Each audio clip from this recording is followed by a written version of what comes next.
Bonjour et bienvenue dans une nouvelle vidéo sur la cybersécurité sur Over the Wire. Donc aujourd'hui on va résoudre le level 7 au level 8. Donc ça c'est le dernier level comme on voit ici. Donc la première chose, il faut se connecter. Une fois qu'on est connecté, on va dans le répertoire Behemoth. On regarde le fichier qui nous intéresse. Donc nous là c'est le Behemoth 7. On voit qu'il est C2ID. Et en plus que une fois qu'on aura les droits, on aura les droits de Behemoth 8. On va exécuter le fichier behemoth7 pour voir son comportement. Donc là, la première chose, avec rien du tout, il n'y a aucun comportement, on voit pas grand chose. Donc là, on fait ltrace avec le nom du programme, on valide. Et là, on voit qu'on a, il nous affiche les variables d'environnement. Donc par exemple, on a string long, donc il nous affiche il calcule la longueur. Et après, il fait un même set dedans. Donc en fait, il n'y a rien d'intéressant au niveau des appels. Alors peut-être il y a quelque chose d'intéressant si on lui met un argument. On sait jamais. Par exemple, je lui mets A. Et là, on a quelque chose de très intéressant. On a un string copy. Donc, comme on a vu dans plein d'épisodes précédents, string copy, ça peut être très dangereux, surtout si la longueur de la chaîne n'est pas maîtrisée et qu'on peut écrire sur un tableau fixe, on peut faire un débordement. Donc, ça se trouve, on a ça comme problème. Alors, pour voir s'il y a ce problème-là, il faut faire un peu de reverse engineering sur le programme.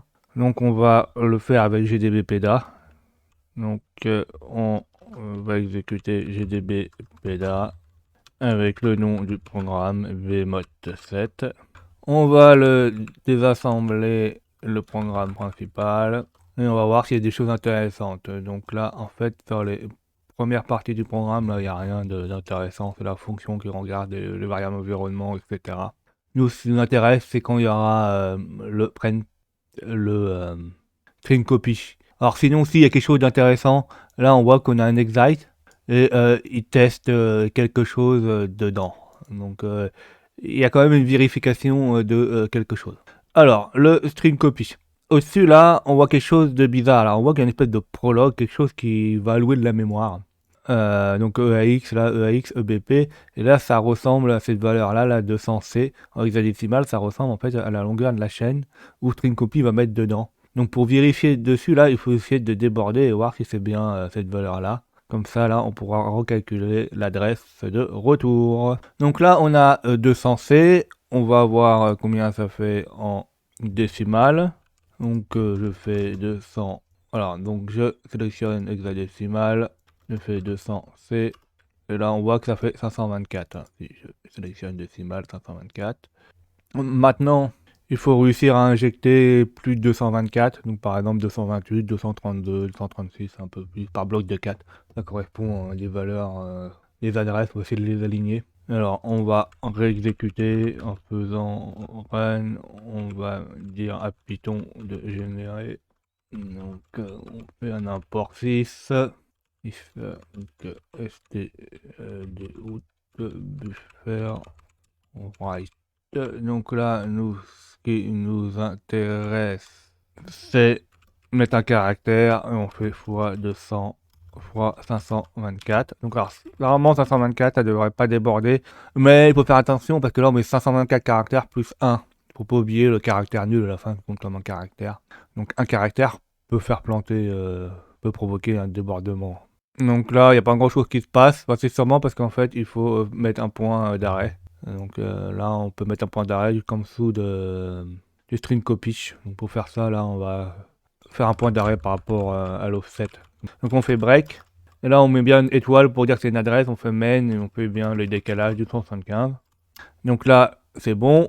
On exécute avec une valeur de 224.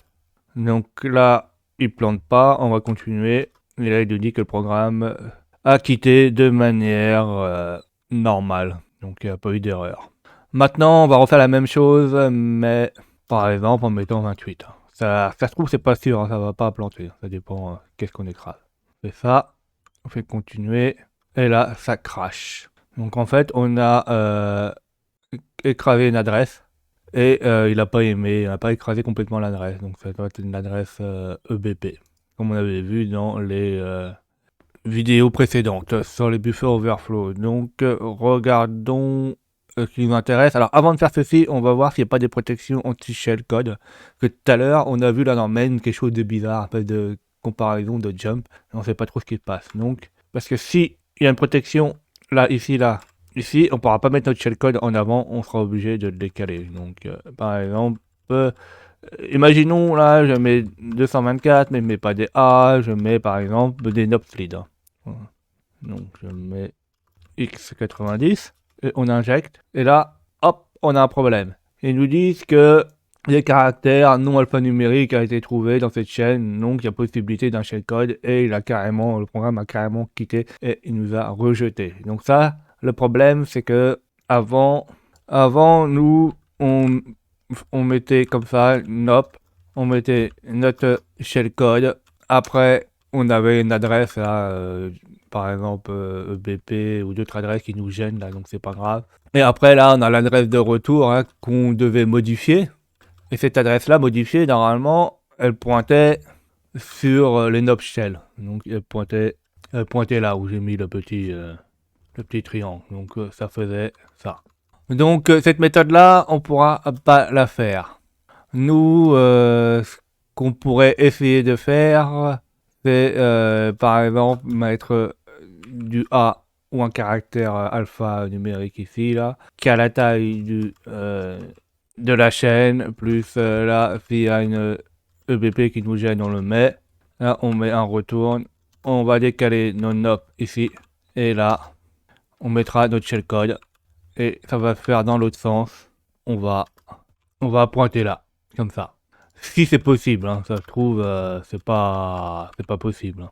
Donc, comme on a dit, là, il faut retrouver l'adresse EBP s'il y en a, des adresses qui nous cassent les pieds. Donc là, comme on a dit, il y a un caractère nul. Donc en fait, il faut mettre 223A et il y aura le caractère nul qui sera mis automatiquement. Donc on fait ceci. On va regarder comment elle est la pile. On fait X200 WX et on fait $ESP pour regarder la pile. Alors, on va regarder ce qui s'est passé. C'est que là, on voit bien nos 41, nos A. Ça s'arrête là. Et là, on voit la valeur à copier. Alors, comme on avait vu dans notre cas, des fois, il faut pas mettre autre chose. Il faut mettre 40, par exemple, pour qu'on puisse modifier l'adresse de retour, hein, qu'on puisse mettre là. Donc, on met pas 40, on va mettre par exemple 24, qui va nous permettre de modifier cette adresse-là. Donc, là, ça, on a besoin. Donc ça, c'est le BP qui nous embête. Donc là, ce qu'on a fait, on a A254 plus EBP, c'est l'adresse qui est là. Après, l'adresse de retour, on la connaît pas et il faudra mettre ton shellcode. Donc ça, on va la transformer en 24. Donc pour faire ça, on met B. Alors, il faut faire attention, on est en Little Indian. Donc il faut à chaque fois mettre à l'envers, faut pas penser sur l'architecture x86, c'est pour ça. Après, si vous travaillez sur d'autres architectures, ça peut être différent. Donc là, on a dit 24, D0, FF, FF. Là, les nops. Alors les nops, on peut en mettre combien? Non, l'adresse de retour plutôt avant. L'adresse de retour, on la connaît pas, il faudra la recalculer après. Donc c'est ce qu'on peut mettre. On peut mettre BB par exemple. On sait que BB, ça fait 42 en hexadécimal. Donc ça, on pourra le découvrir. Donc on fait 1, 2, 3, 4, la taille d'une adresse. Après, qu'est-ce qu'il faut mettre des nop slid. Donc ça dépend de la taille où on peut écrire. Bon, on va être assez large, on va en mettre une centaine. Donc on met B, X, X. Voilà. Après, il nous faut... Donc là, attends, on n'en met pas 1, on en met 100. Après, on met notre shellcode. Alors, quel shellcode on va mettre? Eh ben, on va mettre mon ancien shellcode que j'avais utilisé dans Narnia qui permet de faire un bash-p pour avoir la persistance. Après, vous pouvez utiliser d'autres shellcodes si ça fonctionne, vous faites comme vous voulez. Donc, vous pouvez revenir sur mes anciennes vidéos pour voir le shellcode. Ou directement le voir à partir de ce site. Alors, donc là, je mets le shellcode. On va l'exécuter et on va voir est-ce qu'on a toutes ces informations dans la pile. Alors, un seul problème. Donc là, c'est bon. On exécute et on regarde la pile. Donc on fait X, X, W. Alors là, on a mis beaucoup de shellcode, donc on peut mettre peut-être 400. On a mis beaucoup de nops et d'informations. Et on fait ESP. Alors là, on voit nos 41 et on voit que c'est pas bon, que c'est décalé. Donc, alors, c'est parce que j'ai dû mettre 223 à la place de 224. Il faut mettre la longueur, puis poil, il y a le décalage. Donc là, on met B4, 254, on met l'adresse qu'on va recopier, là, le BP qui nous casse les pieds. On a l'adresse de retour BB, on a notre shellcode. Non, on a notre subsite qu'on met ici, là. Après, là, on met notre shellcode que on avait vu là dans Narnia avant, là. Donc, vous pouvez soit revoir les vidéos, soit vous copier celui-ci. C'est celui-ci qui permet un bash persistant avec bash-p. On regarde notre pile avec X et 400 SW, donc 400 mots dans l'ESP.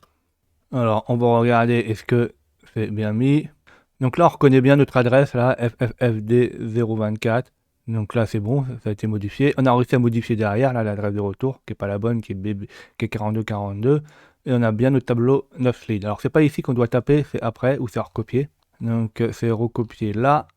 Et je ne peux pas avoir assez parce que j'ai mis mon tableau, là, il n'est pas assez grand. Donc, j'aurais dû mettre 1000, par exemple. Donc là, on a notre tableau avec les 41. On a les 9 leads où on doit taper. Donc là, une fois qu'on voit les 9 leads ici, là, on faut récupérer l'adresse qui est là. Donc, faut taper à peu près au milieu, hein. Ne pas avoir des décalages d'adresse. On fait copier. Là, sur notre schéma, on sait que là, l'adresse de retour, c'est là. Et qui tape bien dans les SNOP. Donc, NOP, hein, no opération. Donc, c'est D694. Donc là, bébé qu'on avait mis là, les caractères pour se retrouver, on va les changer. Donc on avait mis D694 FF. Donc on revérifie une dernière fois.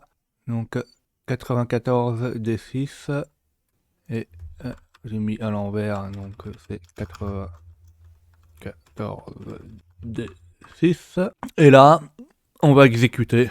On va voir est-ce que ça exécute notre shell ou pas dans le debugger. Donc je fais next pour voir si on tombe sur les nops ou pas. Que si je tombe pas dessus, après, il peut avoir un problème de décalage. Et là, on voit qu'il tombe sur les nops. Donc ça a l'air d'être bon. On avait mis une centaine. Et là, en fait, on tape à peu près au milieu. Donc on peut faire par exemple 40. Donc là, j'ai avancé 40 pour après de 10 encore, hein. On avance encore de 10. Et là, on voit qu'on tape dans notre shellcode. On voit bien là, on initialise les valeurs, le push, etc. Donc, on continue. Alors, est-ce qu'on reconnaît? Oui, là, c'est l'argument de bash. On continue encore. Bin bash, c'est bon. On voit que dans la pile, là, ça s'exécute. Et là, on voit bien l'interruption qui est là. Donc là, il y a un valide. Il y a quelque chose qui s'est passé. Donc on a une interruption, mais par exemple là, on a quelque chose d'intéressant. C'est qu'une fois que ça a planté après, là, on a bien un process qui a été fabriqué et qui a exécuté un nouveau programme qui est UVR bin bash. Donc en fait là, notre bash là, a fonctionné. Alors, on va récupérer notre partie du shellcode qui fonctionne. On quitte le debugger et on va essayer d'exécuter ça sur le vrai Behemoth. Donc on colle que j'ai copié là de Python, là l'injection. Je fais entrer et je vais voir est-ce que j'ai un bash ou pas qui apparaît. Et là, hop, le checkcode a fonctionné, on a un bash. Est-ce qu'on est utilisateur Behemoth 8? Donc on fait un WUMI ou un ID, hein. Donc là on voit bien qu'on est Behemoth 8 et là on voit bien que nos EID est bien en Behemoth 8. Donc on pourra lire le dernier mot de passe dans etc Behemoth pass et Behemoth 8. Donc là, qu'est-ce qu'on a appris? Bah là on a appris à exploiter juste un simple shellcode normal. Alors la différence près, c'est qu'on a vu que il y avait un buffer overflow mais qu'il y avait une protection contre l'injection de shellcode dans la saisie valide. Donc ça nous empêchait d'écrire notre shellcode au début. Et comme par chance on avait assez de place dans la pile après, on a pu écrire les adresses après, on a pu exécuter, mettre le shellcode après et après modifier l'adresse de retour pour qu'il aille exécuter notre propre shellcode. Donc en conclusion, il faut quand on met un shellcode, il faut essayer de voir où on peut le mettre. On peut tester de le mettre un peu partout. Il faut trouver des endroits où on puisse y accéder en écriture et en exécution. Et une fois qu'on a trouvé ceci, on peut des fois contourner certaines protections. J'espère que vous avez appris des choses. N'hésitez pas à mettre des commentaires pour que j'ai des retours. Abonnez-vous, mettez des pouces bleus et surtout, cliquez sur la cloche de notification pour être au courant des dernières vidéos qui sortent.